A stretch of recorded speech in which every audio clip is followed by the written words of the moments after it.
Hello, everybody, and welcome to uh, Kingdom of Honor, or not Kingdom of Honor, Dynamite After Dark. We're not actually going after Dynamite tonight because, goddamn, that I don't give a shit who wins this main event, and I don't think Jeff does either. Um, it's not been a great show. Neither one of us has really enjoyed it overly, and you know, Well, I, I I, enjoyed. I and I, I texted Jeff like right at the beginning of the show, and the I said this title means nothing immediately, and he's like, why? Because Sean Spears is in the tournament, and my response was because of over half the field. But Sean Spears being in a main event of Dynamite certainly turns me completely off. And then when he and Sammy Guevara are betting on who can hold a suplex the longest against Darby Allin and make it completely unrealistic, that fucking turns me off completely. So Yeah, I, that's I, I am that. totally out. I'm totally out on this main event. I mean, it's in all fairness, it's something that we're talking about doing is maybe broadcasting these live with like instant reactions and then a little talk about it afterwards.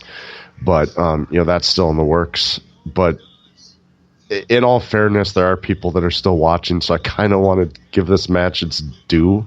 No, I its due is it's give it its due. I'll give it its due. It's a piece of shit. So. I was even before that whole gambling segment, which there's been parts of the show tonight that have borderlined on stupid. Like not even just like silly, haha, we're having fun, but silly, stupid.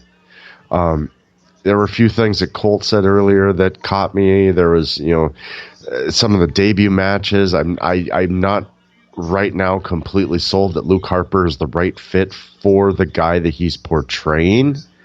I think he's the right fit for his position if it was tweaked a little, but I don't know that he's the right fit for the guy that he's portraying. Oh, you're wrong about that. He's the perfect fit for the guy he's portraying. I see, You and know, I don't think so.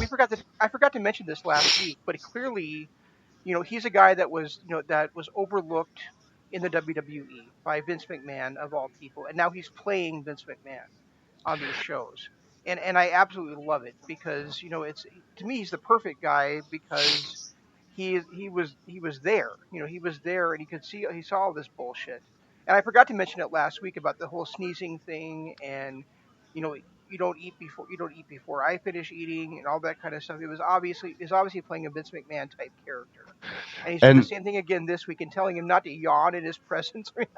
I love it. I think it's great. I and see, I'm more of a what the hell is Darby doing? He climbed what the oh. I think my biggest problem with this main event is you've got Cody and you've got two of the rising stars that probably are going to be main eventers and main eventing pay-per-views within 10 years against each other. And they haven't been able to shine in this match. It's been a slow, plodding match with bad storytelling, and just nothing has.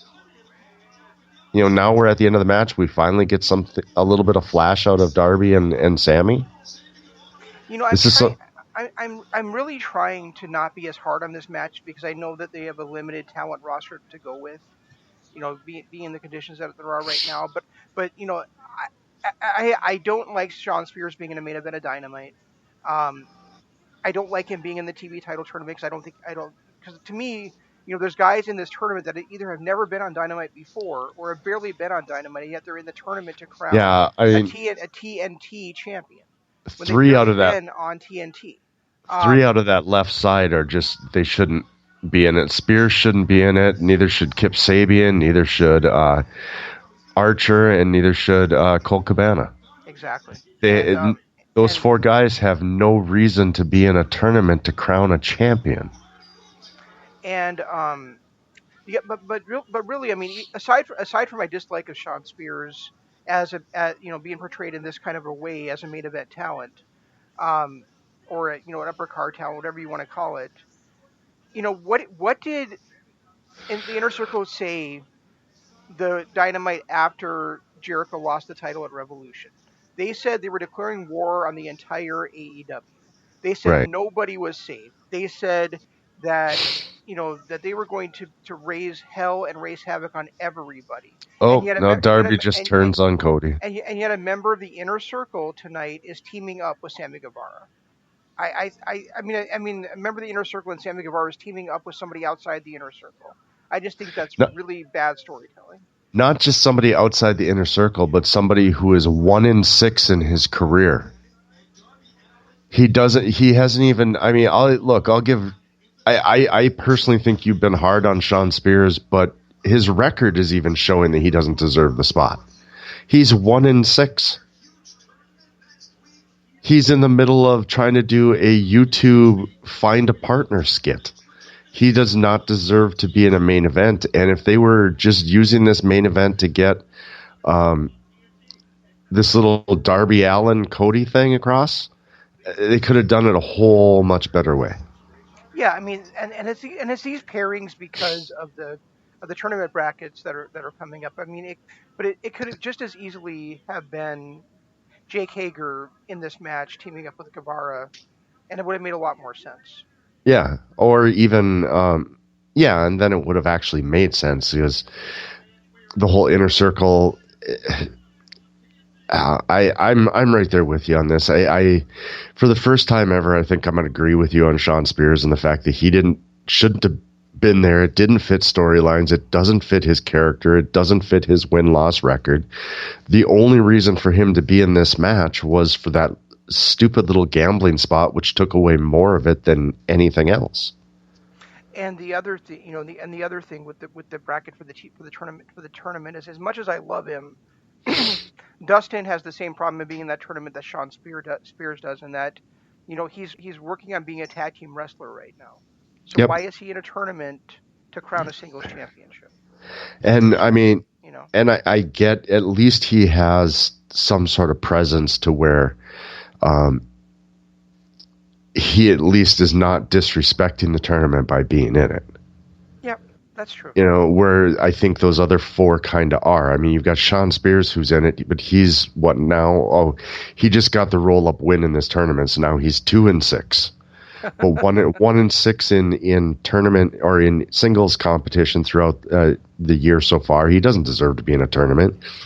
Then, like you said, there's three guys. Or Kip Sabian has done nothing except feud with Joey Janela, and then you've got maybe this tournament should have been held off until the full roster and the crowds could be there.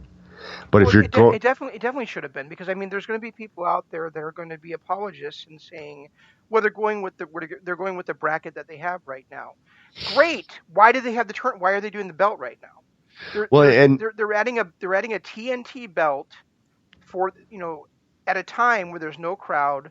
There's no reason to have it. You and I have argued ever since AEW started they don't even need a damn mid card title in the first place. no. And now they're going to add it now when it doesn't make when there's no crowd out there, there's no excitement for it, there's nobody to cheer for it, and they're crowning the first champion of a TNT championship at their next prospective pay-per-view, which doesn't make any sense either. I am Because we don't know when that's going to be even. When are they going to hold one? If they were going to add another title, and I'm going to credit my buddy Sidgwick with saying this. Sidgwick is the guy, Jeff, that I don't know if I've mentioned him to you before or not, but he writes for What Culture. Before that, he wrote for Lords of Pain alongside me. He's the one that got me into NJPW. In turn, I got you into NJPW. So in a way, he's responsible for us doing this show together. Right. And he wrote for What Culture yesterday, about how if they were going to institute a new championship, it should have been a trios title. And it really should have been. They should have been the first major American promotion, because I'm not going to count Ring of Honor. They've never had a national exposure like this, to have a trios championship, because look at all the factions that they have. And if they weren't going to do that, and this is not what Sidgwick said, then it should have been something else. Like it should have been a never open weight championship, and never in the sense that it was originally intended for, which is like an under 30 title. Because look at all the guys that I have that are under 30 that are great and moving up in the company. Right. It should have been like a tough man championship, like the never open weight title was turned into, where there's a separate division. Or it could have been a cruiserweight title where there's a separate division, but they don't need another mid card title. So unless they're going to do something to make this championship really special and really different, which they have not said anything about whatsoever. It's just a mid-card title on a show that didn't need a mid-card title. It's a TV title is what it is. And I assume that's what it's going to be, but unless they actually announce this is going to be a title where either the title's where it's a 20-minute match where the title's only on the line for the first 10 minutes, or where they're all 10-minute matches, and it harkens back to the original NWA WCW Mid-Atlantic TV title. I don't want it.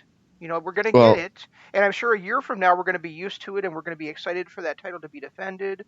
But right now, to me, it's just totally extraneous. And again, what's the point of the ranking system? Honestly, if you're going to introduce a mid-card title, or it's not a weight limit title, it's not an age limit title, it's just a mid-card title. So if you're going to introduce a mid-card title, why don't you use your top 8 ranked competitors and rank them that way, seed them that way? The number one contender goes against number 8, number 2 against number 7, instead of throwing together 4 to 5 people that don't deserve to be in this type of tournament. Yep, and Cody being in this tournament really hurts the credibility of that stipulation that cost him never being able to wrestle for the AEW title again.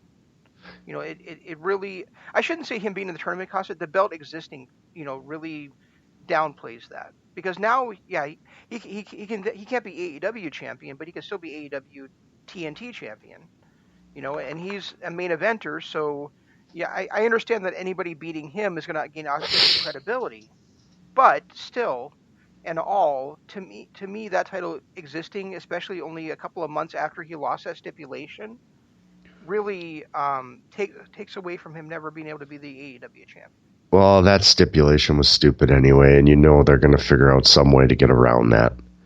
There will be a time when Kobe will be champion, and yeah, I agree. I mean, there's going to be something like he wins the wild card tournament, or the is that what it's called, the wild card battle? Yeah, wins the wild card battle royal or something. Who knows? But yeah, I mean, there'll be a way that he'll get back into it. It was a stupid stipulation, something that never should have been uttered in the beginning in the first place, considering that they knew they were building towards MJF and Cody, so you knew he was going to lose the belt. It was a bad stipulation to begin with. And what I was saying about Brody Lee, I think and I get that he's trying to do the Vince McMahon character and everything, but he has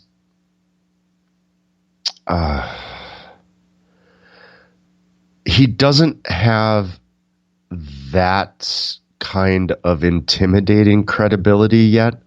Like of Lance Archer, I could clearly see in that role with because he's just a scary dude to look at.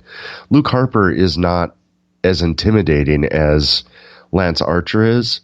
So to be that demanding, screaming, throwing things, I would rather see Brody Lee be more of a Tony Soprano type character, where he's not as intimidating, but damn well he's the boss and he can kill you at any second.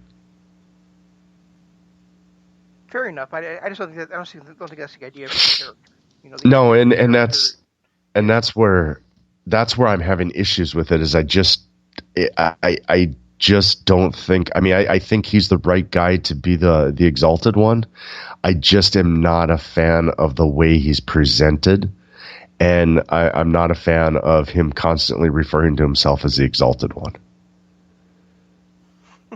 Well, he also referred to himself as Mr. Brody. Right. Which I thought was hilarious. Yeah. For those who don't know, or it isn't obvious to, the reason that he's called Brody Lee is because he looks a lot like Jason Lee. And Jason Lee played the character Brody in Mallrats. So, but I am going somewhere with this. But also, I think that if he were to shave, and be all dressed up with that hair slicked back, he could also would have a passable resemblance to possibly being a son of Vince McMahon.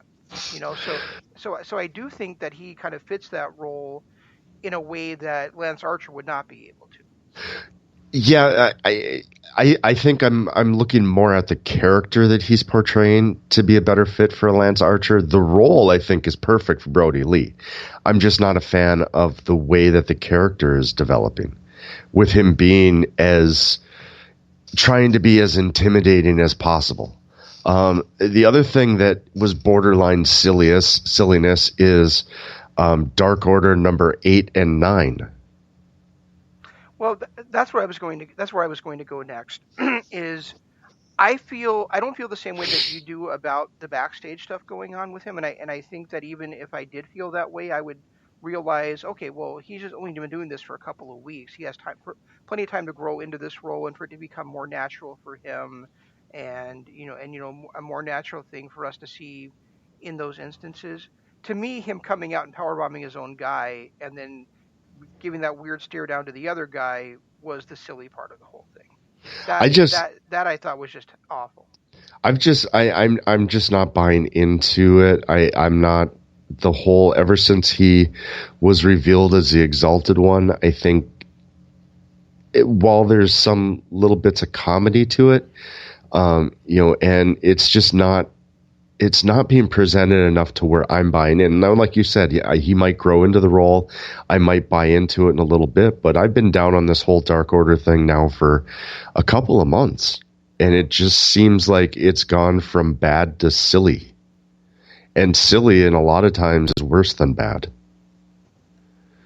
Yeah, because I think what they really need is a real feud. I mean, yeah, I know they're doing this stuff with SCU, but I'd be, of course, maybe it's just because of my feelings about SCU. But I mean, to me, if they had a more intimidating opponent and there was gonna be like some kind of a blood feud going on instead of what we've seen so far, it'd be a lot easier to buy into. Well, how about this? How about, when you have a battle royal for the tag team titles, you have your founders, Evil Uno and Grayson, in it, not the two sidekicks. How about, we've got two other tag teams that are involved in the Dark Order with Evil Uno and Grayson, and then also those other two, and I can't remember their names right now. And then you send out 8 and 9 against a debuting. I think Natural Apple would have been a better fit for them than Natural Nightmare, to be honest. That'd be great. Just because that's, it sounds like a good way to have it to take a poop too. Right, but I'm just saying it's, QT's gimmick is the apple and, natural Dustin Rhodes. I just, the Nightmare, the only reason the Nightmare comes in there is because Brandy's their manager, I guess. I'm not really sure what that's all about, but this whole Dark Order thing, it's been bad for months. It's been nonsensical for months, and now it's just borderline silly. I can't buy into Brody Lee and the current character he's doing. I really do I think he would fit a more of a mob boss leader than a threatening, I'm going to kill everybody type guy. Yeah, no, I totally see where you're coming from. And as far as the Dark Order thing, I think that this really should have been featured more on Dynamite, having like knockdown, drag out brawls with SCU and Best Friends. Because that's really who they've been against, and then they could have eventually built so that was the feud going into Blood and Guts, rather than a scattered version of the Elite taking on Inner Circle out of nowhere. Right. I really think that's really what they should have built to. And I realize we still be in the same situation where Blood and Guts would have had to be postponed, and maybe that would have hurt him more. I don't know, but I really think that Dark Order. Yeah, we saw the vignettes, but for the most part, they've been directionless. And whether that was because they were waiting for Brody Lee to become available or waiting for something else to happen, I have no idea. But I really think that if there had been something more heated going on rather than this goofy shit like Christopher Daniels pretending to be a member of the Dark Order or all this other stuff going on, we would have been in a much better place. We feel better about this angle than we do. Well, and not just that, but I mean the fact that the Dark Order was originally just a tag team, and then it morphed into this whole thing from that tag team, but that tag team never really got a chance to get over. They really didn't. I mean, they were bounced in the second round of the tag tournaments. They never got a chance to really get over as a tag team. And then all of a sudden, the tag team itself is taking a backseat to their minions. It's not been well done, not at all. And the other thing that I was disappointed in was the fact that Lance Archer debuted against Marco Stunt. Why? You love Marco Stunt. Come on. You do? Do we need to continue? Do we need to? I guess I'm just over squash matches. And that's what this was. It was going to be a squash match regardless, but even Brody Lee got a match against someone feasible last week. I don't know. I don't think Marco Stunt is much worse than QT Marshall. But at least stature-wise, he stands up a little bit better. That is true, but we also wouldn't have got the Bad Man Bigelow, Spike Dudley type image of Lance Archer chokeslamming Marco Stunt into the crowd. Get off my damn computer, please. So, no, I'm doing a show with you. No, his cat keeps jumping on my work computer. And I don't think he would have been able to do something like that to like QT Marshall or I don't know. No, I mean I get why. I get why they used the smallest guy on the roster to make him look stronger and all. I don't feel like it was necessary for a guy like Lance Archer. And believe me, I love the way that he came out and did his Suzuki-gun character and took out a ringside person like he was a young lion. That made me happy. It's not necessary for you and I because we know who Lance Archer is, but right. But let's also think about the fact that what do we say so often about guys that are on this show, like Kenny Omega and Phoenix, about how people are finally getting a chance to see these guys on a weekly basis on national television that may never have seen them before because they were in Japan or they were on the Indies, and that's really where I think that you might be like losing a little bit of sight here that a national audience has seen Lance Archer maybe for the first time, or at least for the first time in a decade, and being able to see what he can do. Yeah, it's always been a thing in pro wrestling, and it probably always will be that the big guys are generate that awe, and they look even bigger when they're against the smaller guys. Well, I will say this: it is nice to have a debut lately. Lately, their debuting characters have actually been winning, so that's been nice. That was a complaint I had a couple months ago, and they've kind of course corrected that a little bit. Yeah. But the two things I did really well. I really liked the first two matches on this show, and then I also liked the segment with Chris Jericho and Vanguard one. I think I don't know. Did we talk about that on the air, or was that before? I think it was before. I mean, I was okay with the segment until he released the Hounds. Then it just that was so funny, though. It was funny, but I was already done with the silly because of, Colt Cabana's. Oh Jesus, him talking about Lance Archer and how he's going to beat Lance Archer in 2 weeks, and he's going to do it with his comedy and jokes. What the hell was that? That was the worst comment I've ever heard in my life. I'll beat him. I'll use all the comedy and jokes I have at my disposal to do it. It's like, what? I think you were supposed to have that reaction. I think it was supposed to be tongue in cheek.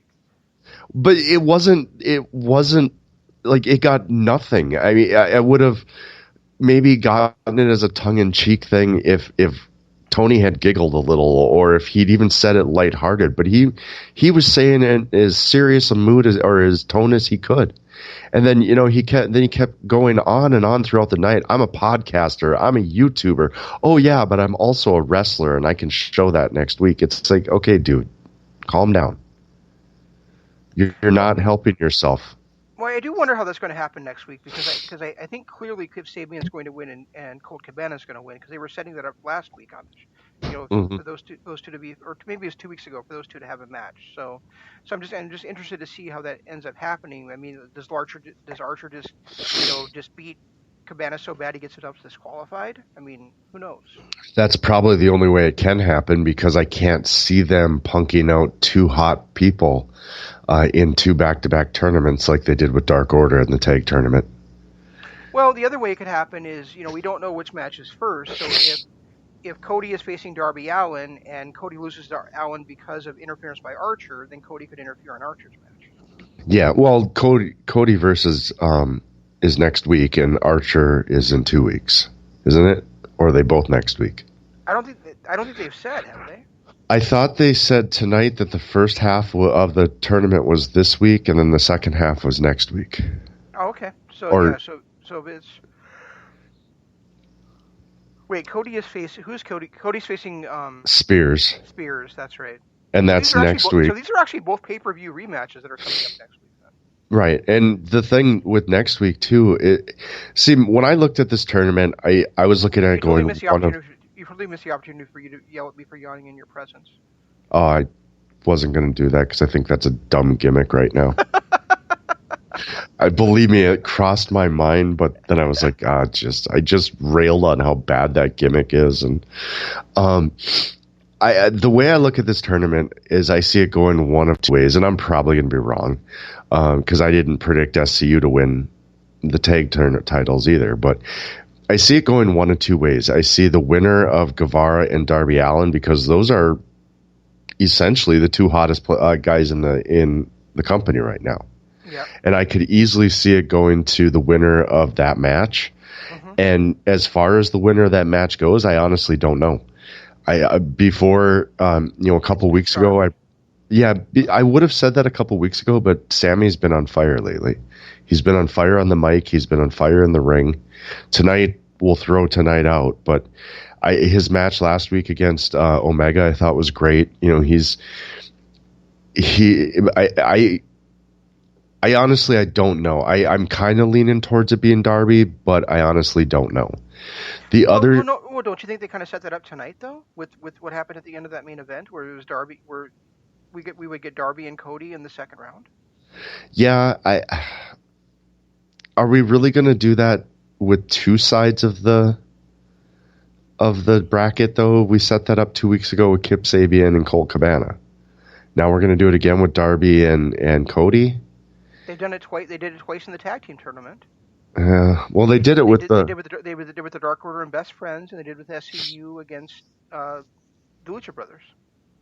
Yeah, I don't know. I hope that's not what happens. My guess is it'll probably be Darby. That's my guess. Is it will probably be Darby, and then Darby's finally going to get his one up on Cody because doesn't he have 2 time limit draws against Cody? No, he's doing time limit draw, and then Cody beat him a couple of weeks ago. Didn't they have another match though when Darby said I'll be your tag partner if I prove I can hang with you or whatever, and he went the time limit draw again or something? No, he said I'll be your tag team partner, but then you have to give me another shot at you. Okay. And when he got them to the shot at him, Cody beat him. Okay, that's what it was. My head's in a cloud right now, so that's fine. Yeah, that's right. But it would still be. I could still see that that scenario where it's Darby and Cody in the second round, and then you've got Darby getting his big win over Cody and moving on. But the other scenario I can see is on the other side, Lance Archer just running through this kind of like Alex Hammerstone did with the national title. Yeah, I am so torn because I am so down on this title existing. And I'm down on Darby Allin being the first champion because I feel like it's going to take away from him him winning the title here. This title is going to take away from when he eventually becomes AEW World Champion, in my opinion. But think about it this way. But I don't feel that way about Sammy Guevara. Sammy Guevara, I feel like he's not had a shot at the AEW World Title yet. He doesn't have that path that he's already started towards that championship. And this would give a title back to the Inner Circle if he were to win it. And it's right. a perfect and if it is treated as a TV title where it's like you have 10 minutes to beat me, or it goes to a time limit draw, or the title's no longer on the line. It's a perfect gimmick for a heel. So you know, and yeah, I mean, I feel the same way as you. There's only three guys I can see coming out of this with the championship. It's Darby, Sammy, Archer. or it's Archer. And if it's Archer, he's just gonna run over people. Maybe he'll just turn it into a tough man championship.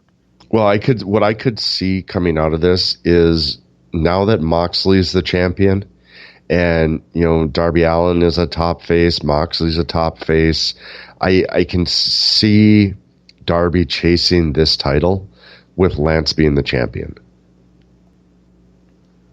And I think those two could put on amazing matches because you've got the one guy who likes to dish out punishment and the other guy who ignores punishment.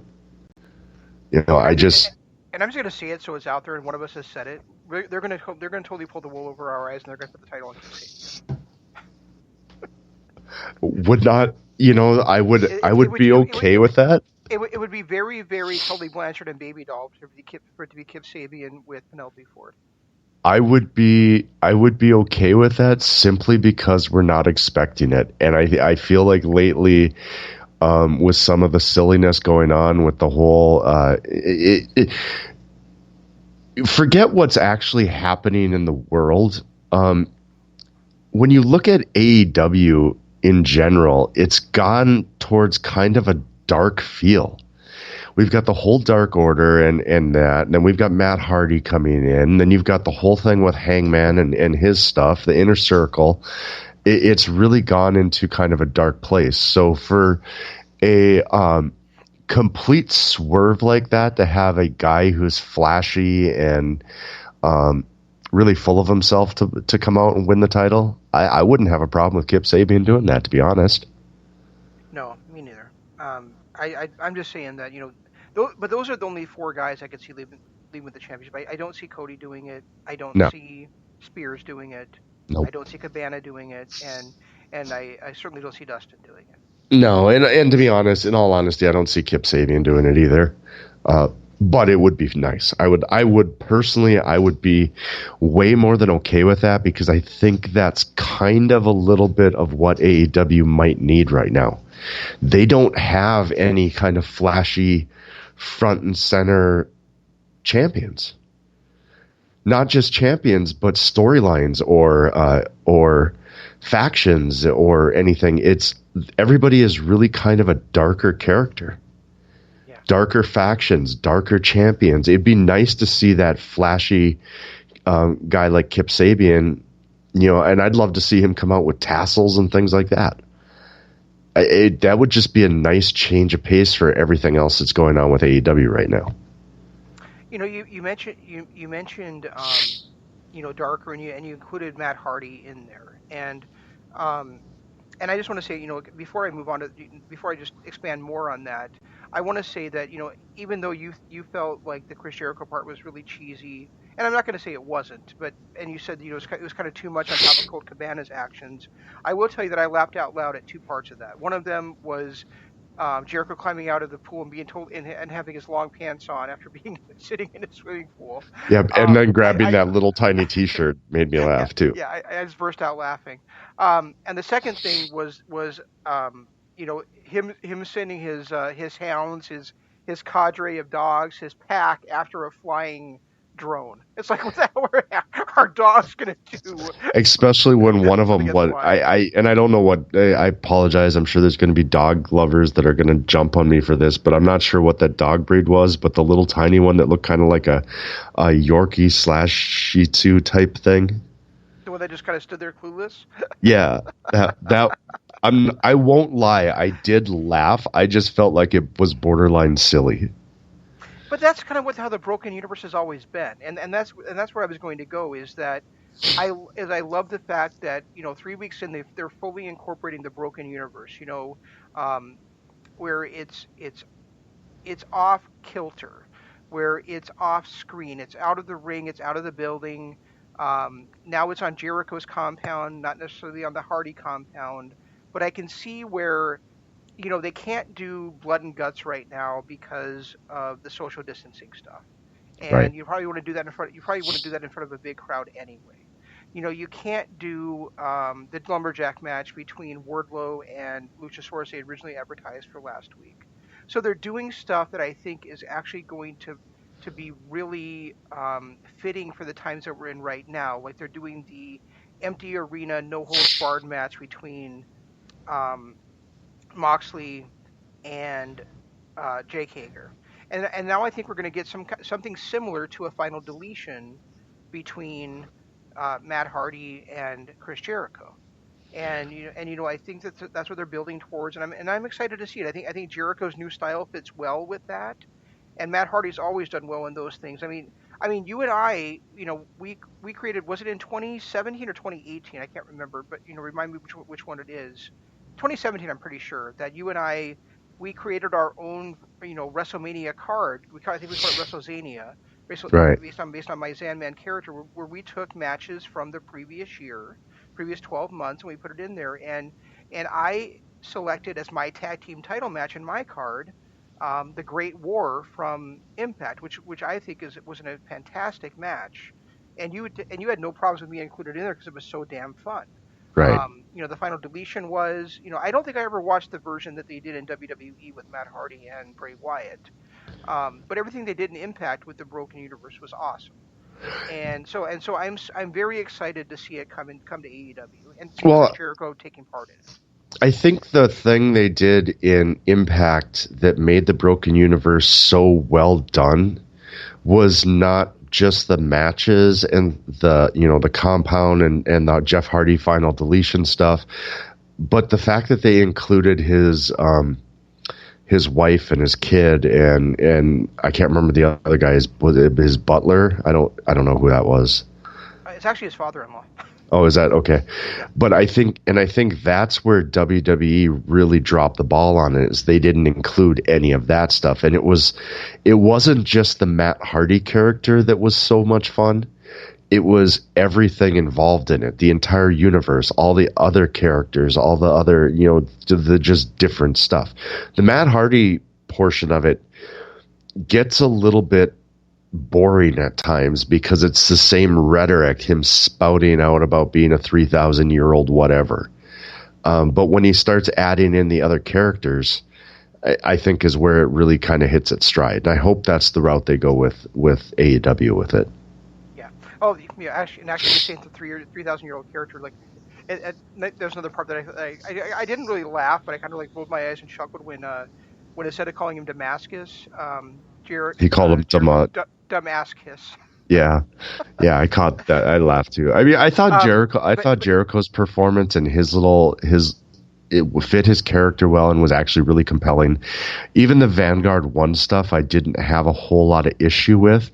I wish that they had set it up a little bit differently because we never really got Matt Hardy's side of it. Remember when they were setting it up, Tony Schiavone's like, oh, Matt Hardy sent us a video, and so did Jericho, so we spliced them together. Well, we really didn't get much of Matt Hardy's side of it. Well, his video is Vanguard 1. Right, but there wasn't I don't know. It didn't. It seemed more like it would have been fine with it just being a Jericho. Hey, Jericho sent us a video. See what happened. And I'm totally with you on what you said about his family. I mean, right now is not the right time for it because obviously you're not gonna want your family, especially when you have 2 little kids, to be traveling. Right. But the first time we see Rebecca come out there playing the piano with him coming down, I am gonna pop huge.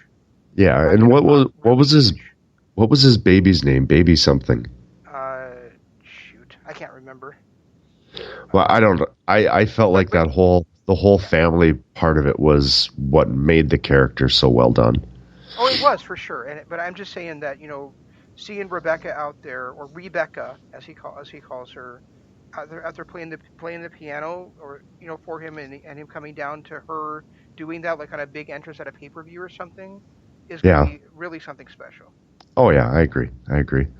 But yeah, that promo I thought was done well. It got to a point where I was sick of the silly, and we'd had way too much of it at that point. And then to see the dogs come out, I was like, oh. And then to see the gambling, I was like, all right, I'm done. I can't do this anymore tonight.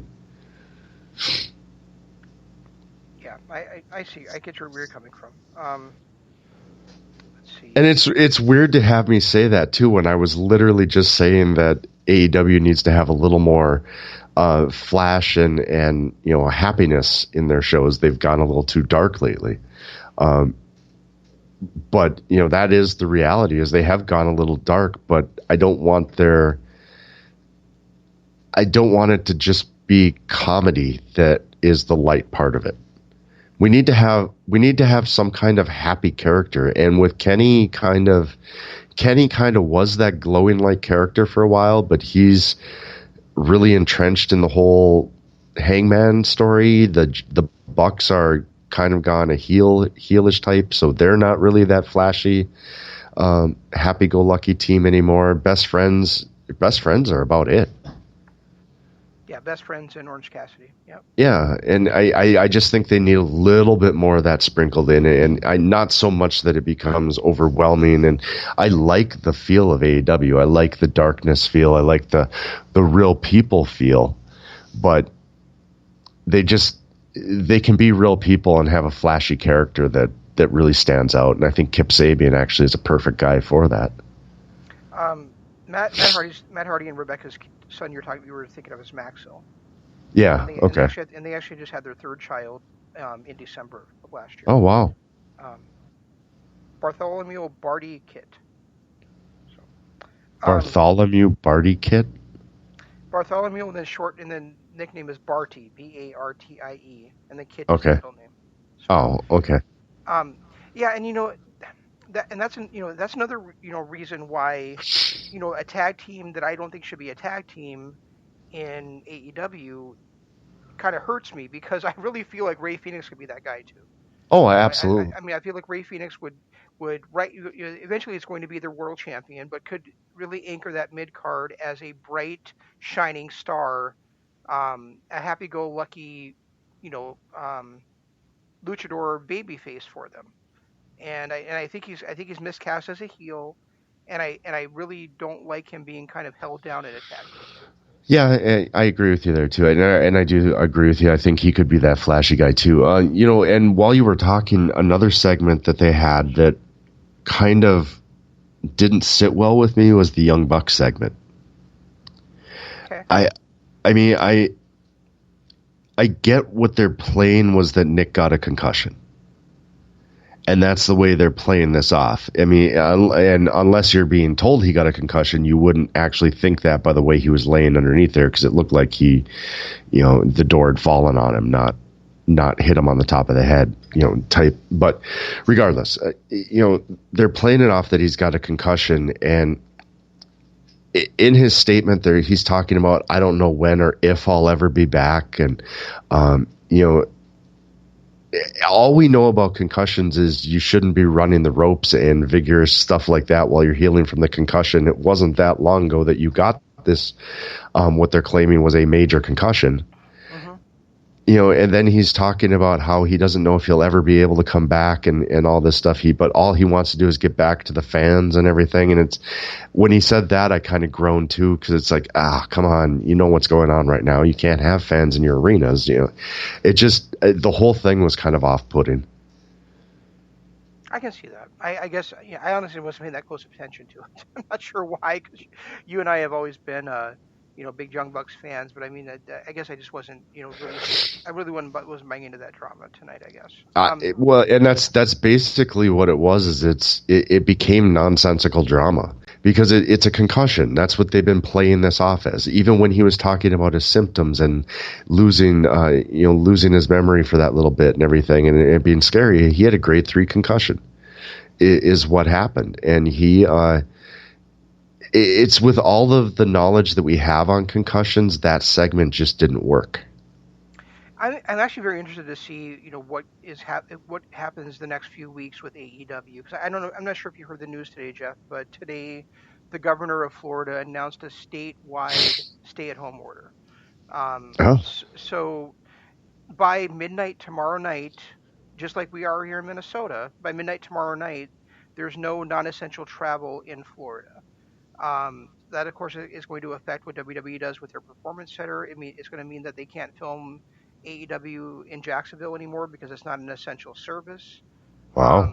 So I'm wondering, like, are they going to do what WWE did last week and just kind of try to film a bunch of Dynamites in the next couple of days? Or are they going to try to maybe film one or two and, especially get that empty arena match in and try to get the TV title tournament in?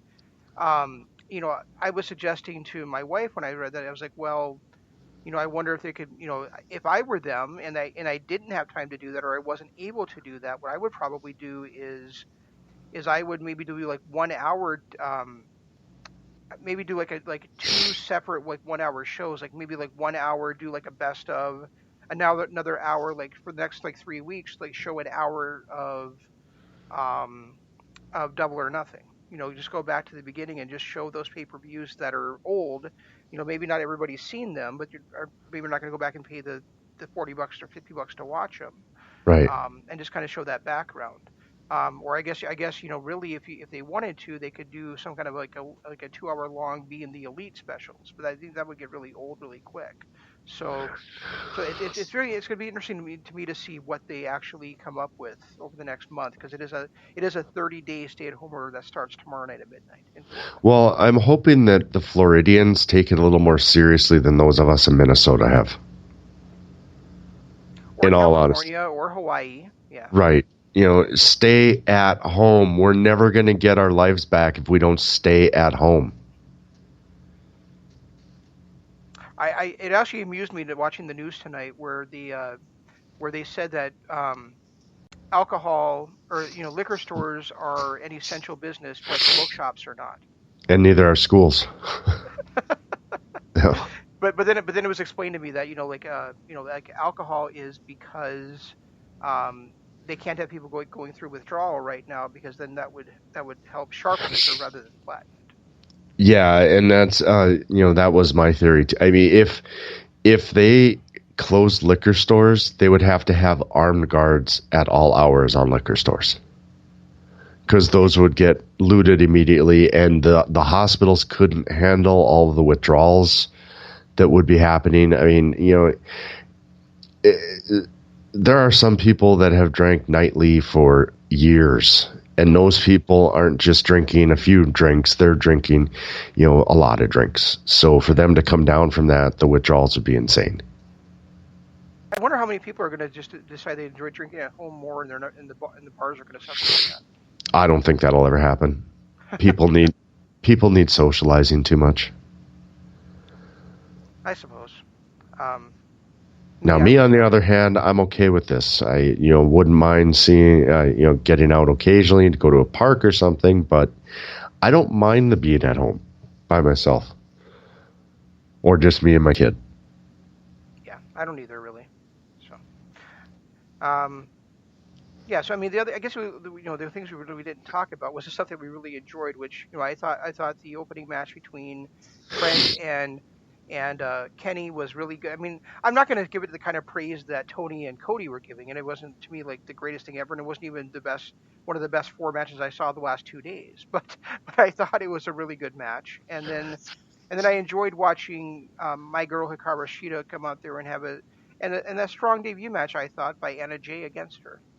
Yeah, I enjoyed Anna Jay a lot, and I personally felt like that opening match could have been a pay-per-view main event match. Really? I thought it was that good. Do I think it's one of the greatest matches of all time? Absolutely not. I don't know that it was as great as they really let it up to be, but I definitely could have seen that match. If that match had been a pay-per-view main event, I would have gone home happy. Sure, yeah, that I can agree with, but I'm saying that I liked Fletcher versus Mills better. Oh, absolutely. I liked David Starr versus the young kid, whatever his name was again, better. Call him something. Yeah, I like that one better too. So I mean, to me, it's not even, well. I said top 4, but yeah, probably at least it's probably the third best match I've seen this week. Yeah, and I'll agree with that. I guess my whole point on it is I'm just saying that, and I put it in our description that we had a main event pay-per-view quality match, which we did. I would have been happy with that being the pay-per-view main event. Yeah, I would not have been mad at. I would not have been Undertaker Roman Reigns mad had that been the pay-per-view. Or Oh, had did you want to talk about that tonight since we didn't talk about it last night? not, it is what it is. I mean, we can, but I'm not Okay. Well, really that. I thought you were disappointed we didn't get to it last night. That's why I asked. Well, because it was topical and something that we could have spent 5-10 minutes on, but it's nothing major. I mean, Roman Reigns pulled himself out of one of the WrestleManias. Basically, what happened, and what's gonna. It's kind of a odd call that he made, but then again, too, it was against Gold, so who cares? Well, fans would have cheered Roman Reigns against, though. I don't think so. He's still over. They still cheer him for some reason. But do you think people really wanted him to be the Universal Champion? No, I was looking forward to Bray Wyatt, to be honest. I know, but I mean, Roman was going to win the title at this WrestleMania. I mean, obviously, Mother Nature, God, whoever the fuck you want to say, changed those plans. But I mean, that was always going to be the card. That was always going to be the case. Just like goddamn Charlotte was always going to be the main event of last year's WrestleMania, despite her not deserving to be there. Right, exactly. So. But yeah, I mean, it was something we could have spent a little bit of time on, but it wasn't pressing that I needed to talk about it. But that's pretty much it. Roman Reigns pulled himself out of the main event. Yeah, I'm interested to see how much. If that. I don't think so. I could see it hurting his career is if the WWE is spiteful about it. That's what I meant.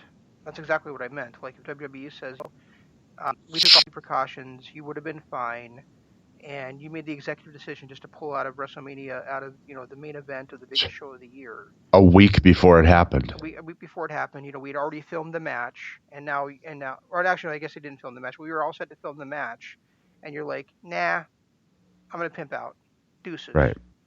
So. Roman Reigns has screwed up enough that I don't know, and they've still stayed behind him that I don't know. Yeah, I guess I don't know. It's all going to depend on if Vince continues to see money in him or not.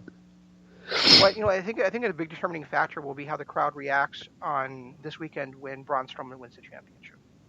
Yeah, true.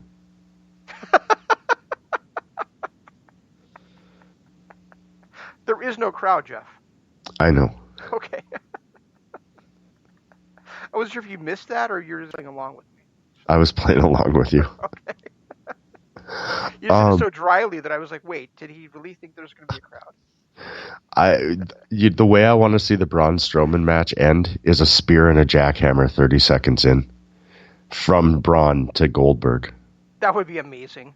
That would be absolutely amazing. A 30-second match, Braun comes in, spears him, and jackhammer, match is over.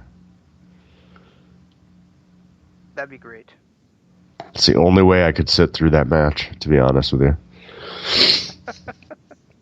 Well, the good thing about it is that Strowman and Reigns have had some amazing matches against each other. So. Yeah, they have, and that's one thing to look forward to. Roman's got such a great work ethic, and he's a hell of an actual wrestler. He may not be that great on the mic, he may not be the fans' choice, but ultimately he's a really, really strong wrestler.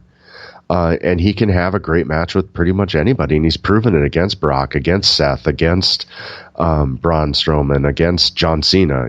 He's had some great matches. So I think in the long run, talent trumps all. And his last name is not Savage, so I think he'll be fine in Vince's eyes. But I guess we'll have to wait and see. Well, I'll say this. In 2016, there were two guys that had three of the best matches in WWE, and one of those guys' his name was Roman Reigns, and the other guy's name is AJ Styles. And I'll fight anybody who disagrees with me on that. I told you that those three matches that they had that year were probably three of my favorite in the entire year. All three of them were. Well, no, they only had two. It was those. Didn't they? I thought they had three. No, what I would say is that AJ versus Roman, both of those two matches in back-to-back pay-per-views were amazing. Yes. Roman versus Seth was the match of the year, and then AJ versus Cena at SummerSlam. Well, no, not that match. Excuse me, AJ versus Cena Dean Ambrose at TLC was amazing. and AJ versus Cena, even though Cena won the belt, was still amazing too. Oh, At that the was a Royal Royal Rumble. though, so it Yeah. was early the next year, but yeah, that was amazing too. So I mean, And as far as an actual story, AJ beating Cena when Cena was rusty coming back also at Money in the Bank was fantastic too. So. well, and didn't they have that series where AJ won all 3 matches? Yeah. Well, AJ beat him at Money in the Bank. Right. Then he beat him again at SummerSlam. In that tag match. And then he won, and then he beat him in that. There was that triple threat match also involving Dean that AJ won. Right, and then he lost to him at Royal Rumble for John to get a 16th title. Right, exactly. Okay. But all I know is. But to me, what I'm saying is that out of the 4 best matches in WWE in 2016, 3 of them involved AJ Styles and 3 of them involved Roman Reigns. So. Yep, I agree.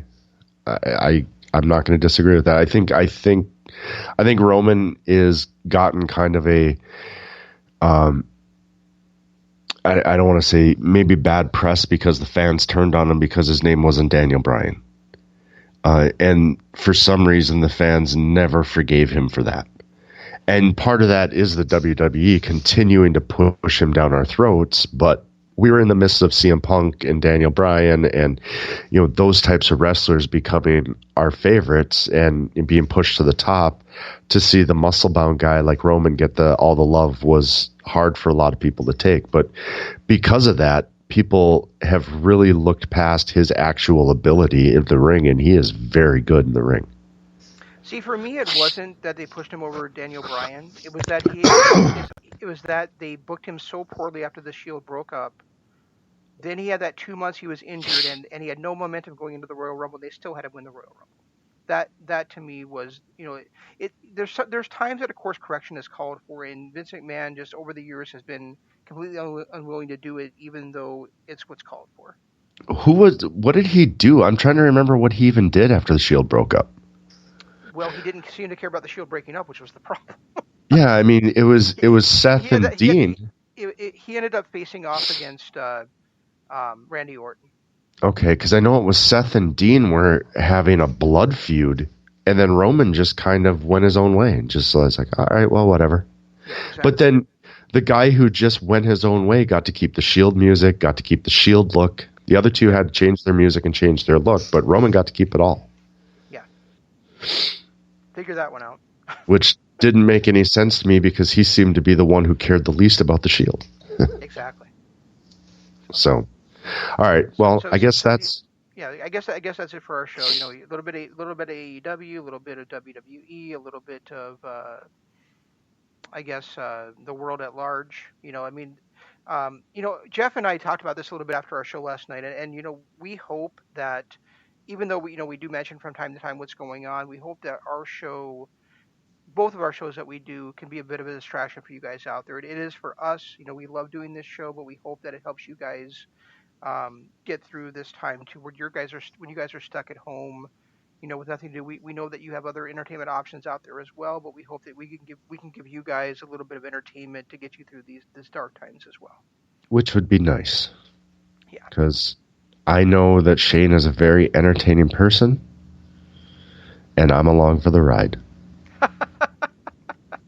You're not so bad yourself, my friend. Again, everyone that didn't hear last night, we gave April free for our Patreon list of subscribers. Anyone that that's not April Fool's either. No, that's a real life thing. Anybody who's currently subscribed to us gets the month of April free because we haven't been able to put content on for the last couple of weeks, and probably won't again next week because of the ridiculous 40 hours of WrestleMania we have to watch. But we gave you the month of April free. Anybody that signs up now gets the month of April free. Nobody will get charged until May 1st. A little bit of a payment holiday, just in thanks for being supportive to us over the years. Also, patreon.com/Kingdom of Honor. That's where you go for that. And after April, starting May 1st, donations will kick up again, and we would appreciate if you did donate to us. And we do give not only our archives, which is every show we've ever done all the way back to 2015. But also we try to produce at least one Patreon exclusive show. Well, we try to do at least 3 per month. Shoot for 4, hope to get 3. Exclusive pay-per-view shows per month, and right now we're working on running through the Sinclair era of Ring of Honor.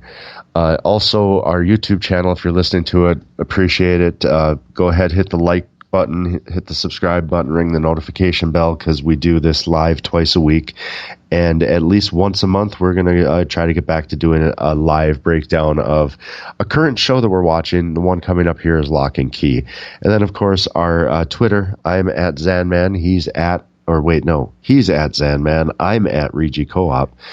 Use hashtag DAD and hashtag KOH. You'll be able to find us pretty easy that way. Yeah, so we're covering Lock and Key right now.